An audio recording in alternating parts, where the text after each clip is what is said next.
Oi gente, tudo bom? Eu sou Ana Clara De Vito, eu sou escritora, sou poeta e eu tô aqui hoje no canal para compartilhar um pouquinho com vocês sobre essas coisas do rolê de escritora, de poeta, de publicações, como é que é, assim, de trocar umas dicas com vocês. Então, eu quis publicar o meu primeiro livro depois de um longo processo, assim, que foi um processo de vida mesmo, em que no final eu entendi que eu podia me chamar de escritora, que foi, como eu disse, um processo, demorou muito. Eu vou falar um pouquinho mais adiante como é que eu cheguei nessa conclusão. Para quem é mulher, apesar de eu ter o privilégio de ser uma mulher branca, uma mulher de classe média, isso ainda é muito difícil. Ainda mais falando assim de coisa de uns 15, 20 anos atrás, que foi muito antes de conhecer o feminismo. E por consequência os movimentos como Cadê Mulheres e Leia Mulheres, que foram revolucionários. As minhas referências antes disso, né, porque eu escrevi desde muito novinha, eram 100% brancas e masculinas. Eu gostava muito de escrever, eu gostava muito de ler, eu amava poesia no colégio, mas as minhas referências eram essas. 100% masculinos, brancas, cis, hétero.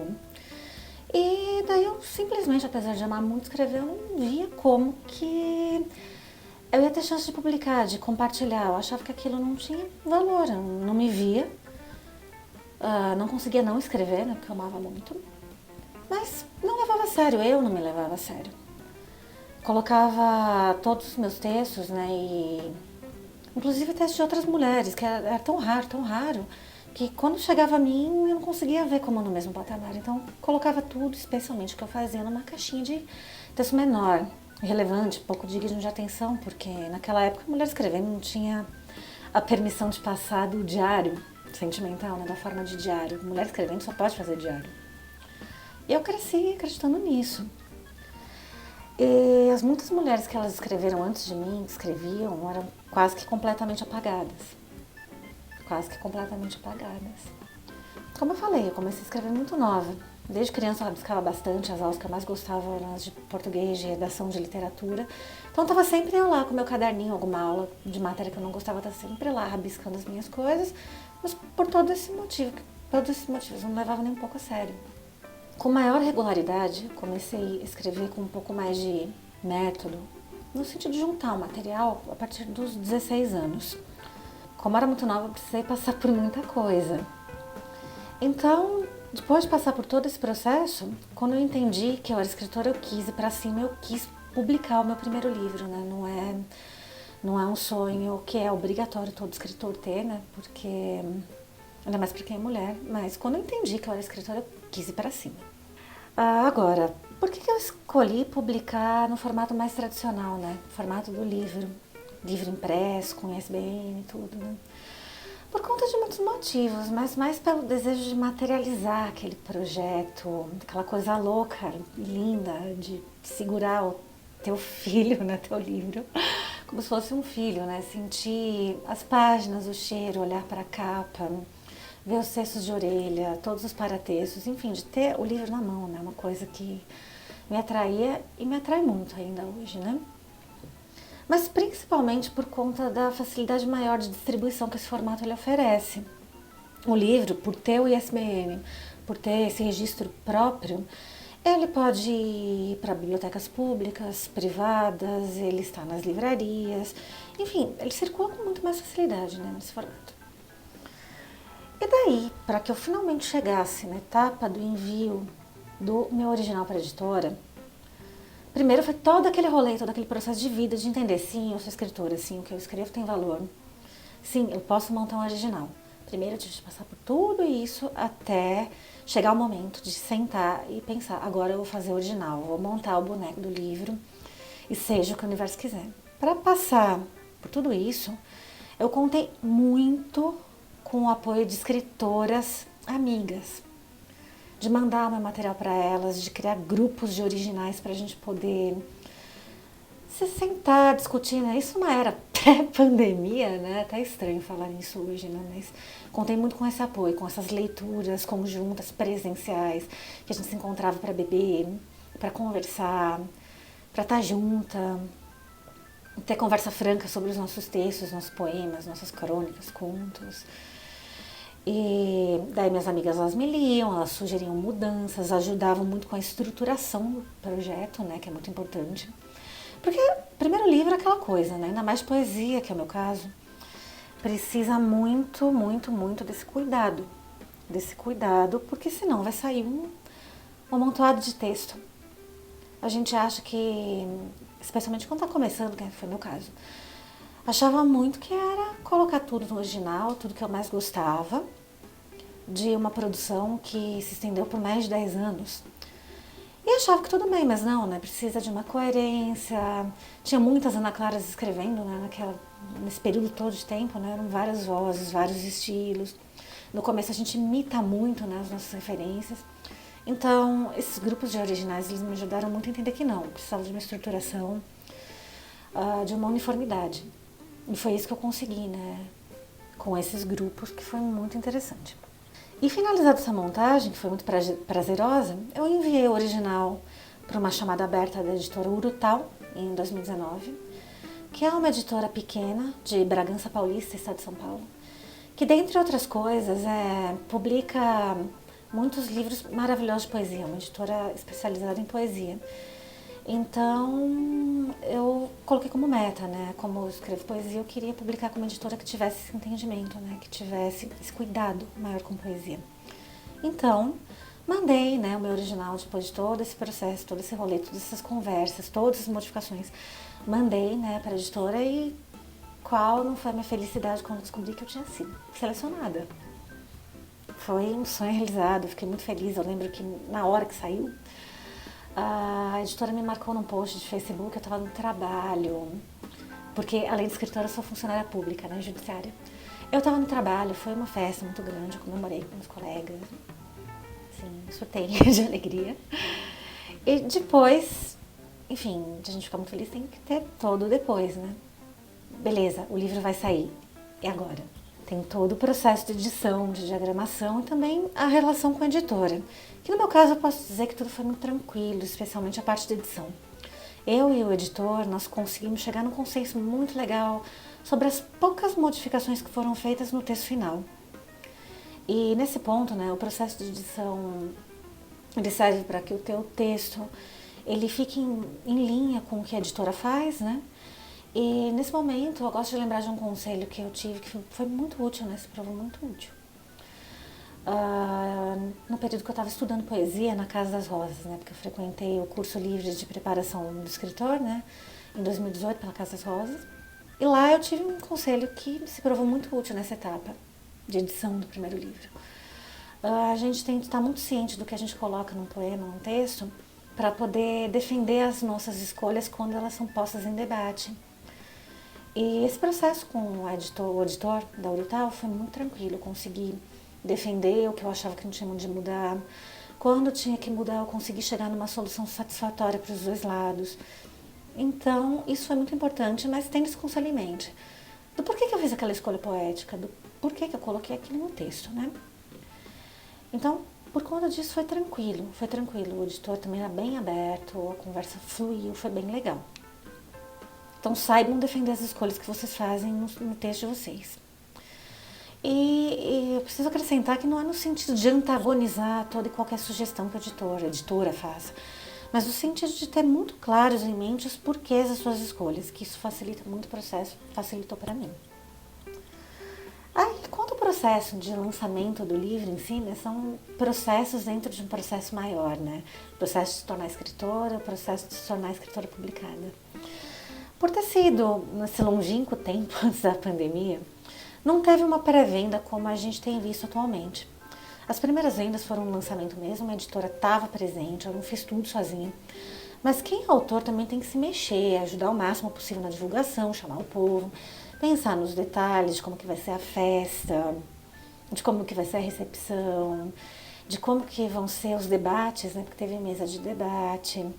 O evento do lançamento do meu livro, né, que se chama Água em Dócil, eu acho que eu não falei ainda, né, saiu pela Urutau em 2019, se chama Água em Dócil. E foi um lançamento coletivo com outras 3 poetas que eu adoro, que são muito amigas minhas, na Casa das Rosas. Lancei junto com a Camila Sade, com a Pilar Boa e a Ana Beatriz Domingues. Nós 4 lançamos juntas. E teve todo aquele simbolismo da escrita e do feminismo, que foram muito fortes. E não podia ter sido melhor, mesmo porque nós 4, nós fomos alunas do curso livre de preparação do escritor. Não da mesma turma, né? A Pilar fez umas turmas antes, eu, a Camila e a Ana, a gente se formou juntas, né? Então na Casa das Rosas, foi muito especial lançar. Com todo esse simbolismo, enfim, não poderia ter sido melhor, foi da nossa escolha e tudo fluiu. E sobre as vendas em si do livro, no meu contrato o pagamento dos direitos autorais foi em exemplares. E também a Urutau tem um negócio legal, que é o desconto substancial no preço da capa para quem é autor, para novas reimpressões. Então, o que eu mais fazia era comprar os meus livros com a editora, que fazia o pedido na gráfica, eu pagava o preço com esse bom desconto, e daí eu vendia eu mesma, com autógrafo, mandando por correio, com esse diálogo bem próximo com quem me lê, então era bem legal. Mas estava nesse rolê de livreira até a pandemia bater, né? Então tive que suspender isso. Mas era o que eu estava fazendo que pretendo retomar, né? Inclusive com próximos livros que virão. E fora isso, o livro ele ainda está à venda em livrarias legais, como a Livraria da Travessa, a Martins Fontes. Por um período teve lá na Livraria Realejo, né, que é de Santos, que eu sou de Santos, né? E achei muito legal que meu livro também estava disponível lá. Não consegui mandar mais por conta da pandemia. Mas assim, livrarias bem legais. Pequenas livrarias também eu achei legal de poder prestigiá-las, né? É bom para mim, é bom para pequena livraria, para elas poderem sobreviver, né? E eu achei bem legal isso. O formato do livro tradicional ele me ajudou muito com esse tipo de distribuição, é uma das recomendações que eu faço também. Mas não existe só isso, eu vou falar um pouquinho mais daqui a pouco. Inclusive a respeito das vantagens e das desvantagens de publicar em livro. A vantagem, como eu já falei, tem o suporte da editora, que facilita a circulação da obra. E hoje também tem a questão do e-book, né? Que não está presente em todas as editoras, por enquanto a Urutau não tem. Mas em algumas sim, e o que aumenta ainda mais a difusão. Por esses motivos eu recomendo a publicação nesse formato e recomendo que todo mundo que escreve fique de olho em editais, em chamadas abertas. E as desvantagens agora, que eu não chamaria propriamente de uma desvantagem. Mas publicar por editora, ela não tem aquela liberdade total que é publicar no independente. No mesmo ano que eu lancei a Água Indócil, poucos meses depois eu publiquei uma plaquete artesanal chamada Meada. Foi totalmente artesanal e plaquete é como se fosse um livro, né, explicando, só que bem menor. No meu caso foi uma seleção de 11 poemas e algumas fotos analógicas, que eu também fiz. Aí eu escolhi tudo. Foram as fontes, o tipo de papel, gramatura, design, a costura que eu ia usar. Eu costurei, ou seja, o processo ele passou inteirinho pela minha mão. Pela minha mão. E isso é de uma liberdade que é deliciosa. Tem muito detalhe que a gente tem que pensar, mas também ao mesmo tempo é delicioso. Foi uma outra experiência completamente diferente que eu também gostei muito pela liberdade. Tudo passou pela minha mão, desde o projeto, inclusive até a parte das vendas. Foi bem diferente da minha primeira experiência, como acho que deu para notar. E tudo isso, né, só foi possível, todo esse processo de eu me entender escritora, só foi possível pela parte do coletivo. Porque escrever, ele é uma atividade, escrever é uma atividade bem solitária. Se a gente não troca, não se comunica, não troca essa figurinha, essa ideia, a gente fica muito dentro da nossa própria cabeça. Então pode ficar todo o processo muito árido, cansativo, a gente fica muito mais propensa a desistir. E o que foi fundamental para eu não desistir, para eu me assumir escritora para mim, primeiro e para o mundo, foi participar do Clube da Escrita para Mulheres, que a querida amiga, escritora, poeta, cordelista, editora maravilhosa, Jaridia Arraes, fundou em 2015 em São Paulo, capital. Ela fundou o clube em 2015. Em 2016 eu comecei a participar. Eu já estava num processo de me incomodar muito, que eu não estava escrevendo mais, eu estava muito focada em trabalho. A minha formação é em Direito, não é em Letras. Então eu estava muito mais focada em trabalho, em escrita acadêmica, em pós-graduação, só que tinha uma coisinha lá no fundo que estava me incomodando. E aí, você não vai escrever mais, não vai fazer mais poesia? Isso é uma coisa que é você, é a tua cara, você não faz mais. Belo dia eu vi um anúncio do Clube da Escrita para Mulheres no Facebook e depois de encontrar muita desculpa para não ir, um belo dia eu peguei e simplesmente fui. Me encontrei no meio de todas aquelas mulheres e não parei mais. Como é que funciona o clube? Ele funciona como um espaço seguro para todas as mulheres que já escrevem, que têm vontade de começar a escrever, para que elas possam se encontrar e trocar, sem a pressão de um curso, sem a pressão de uma oficina, sem as pressões que existem no espaço misto, né, de homens e mulheres, porque mulheres ainda são muito silenciadas, né, então o clube surgiu para enfrentar essa questão, para que as mulheres elas pudessem ter um espaço seguro para passar por tudo que eu passei, sem se sentirem sozinhas. Então lá a gente troca muita ideia sobre os nossos textos em si, sobre publicação, sobre as nossas inseguranças, sobre as nossas alegrias. A gente faz exercícios juntas para se manter motivada, mas não é um curso, não tem toda aquela pressão. E a gente faz sobretudo muita amizade, né? Que é o principal. Desde 2017 eu divido a coordenação com a Jaride.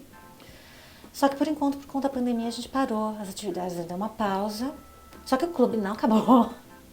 Muito longe disso, a gente está esperando poder se reunir novamente com segurança, né? Porque é uma questão de respeito à coletividade, né? Não adianta a gente pregar essa mensagem coletiva e ser negacionista, não adianta, né? A gente está esperando poder se reunir presencialmente com segurança e também tentar alguma coisa online, como muita gente tem feito, né? Mas, enfim, eu participo do Clube da Escrita para Mulheres, amo e quero continuar em breve a desenvolver essas atividades com as mulheres.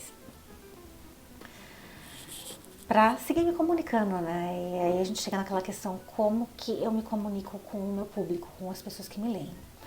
Ultimamente eu tenho utilizado muito mais o Instagram, que é Ana Clara De Vito. Vai estar nas informações aqui do vídeo, né? O meu Instagram, tenho me comunicado muito mais pelo Instagram com as pessoas. Mas não só, né? Eu também tenho Facebook, apesar de não estar usando muito ultimamente, né? E outra forma muito legal de me aproximar das pessoas é pela newsletter que eu escrevo, que se chama Cartas Fora do Tempo. O título é essa inspiração pandêmica, né? Que a gente está vivendo um tempo fora do tempo. Então eu escrevo cartas em prosa poética para me comunicar da minha ilha, né? Na minha bolha, com outras bolhas. E newsletter é uma maneira muito gostosa de se comunicar, uma maneira próxima, que não tem todas as desvantagens das redes sociais, né? Aquela exposição extrema e ao mesmo tempo que não tira a possibilidade de você mandar a cartinha virtual, receber resposta no seu e-mail.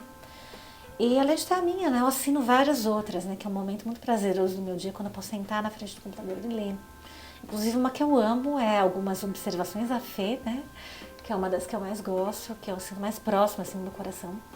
Então eu uso basicamente Instagram, Facebook, eu tenho site também, que é o anaclaradevito.com, e a newsletter, que são as minhas principais formas de me comunicar com quem me lê, ainda mais agora nesse tempo de pandemia, que a gente não pode se encontrar. Daí tem no roteirinho, né, que eu recebi para gravar esse vídeo, tem uma pergunta que eu acho muito interessante, que é se eu mudaria alguma coisa na minha trajetória como escritora. E daí eu respondo que se eu tivesse de mudar alguma coisa que fosse, seria me cobrar um pouquinho menos. Seria me cobrar um pouquinho menos, porque apesar de eu ter tido a sorte de encontrar apoio entre mulheres que escrevem, de ter começado a minha trajetória sem bater a cabeça sozinha, sem ter conselho, sem ter troca, né? Muita gente começa assim, né? Começa na cara, na coragem, na raça, vai... praticamente sem ter com quem trocar, erra, acerta, quebra a cara, prossegue. Eu tive a sorte de me encontrar nesse coletivo, mas eu ainda acho que eu me cobro um pouquinho demais. A gente vive numa época que a gente é cobrado, a gente se cobra por produtividade, né? Tem a questão da produtividade, tem que escrever, tem que publicar, tem que. E me falta entender um pouquinho mais de que realmente eu não tenho que nada, né? A escrita é uma necessidade do espírito, né? Uma necessidade de alma. Falta entender um pouquinho que eu não tenho que ficar me cobrando tanto a ponto de perder o prazer de escrever, né? Uma coisa que se eu tivesse que mudar seria isso. E é isso, gente. Eu gostaria de agradecer demais pelo convite, pelo espaço e, para finalizar, eu queria deixar esse pequeno conselho para quem escreve. Formem grupos, troquem entre si, acompanhem o trabalho de outras escritoras, outros escritores, leiam mais mulheres. Gostaria de deixar esse conselho também, né? Leiam mais mulheres, encontrem a turma de vocês, troquem, não se isolem, ainda mais no tempo que a gente está vivendo, né? Não se isolem. Leiam literatura contemporânea e saibam que é possível, sim, você viver de escrita, viver sendo feliz escrevendo, tendo prazer escrevendo e compartilhando literatura. É isso, gente. Muito obrigada pelo espaço, pelo convite. Vejam os outros vídeos do canal aqui, né, que estão muito interessantes também. E cuidem-se, cuidem-se. Um beijo.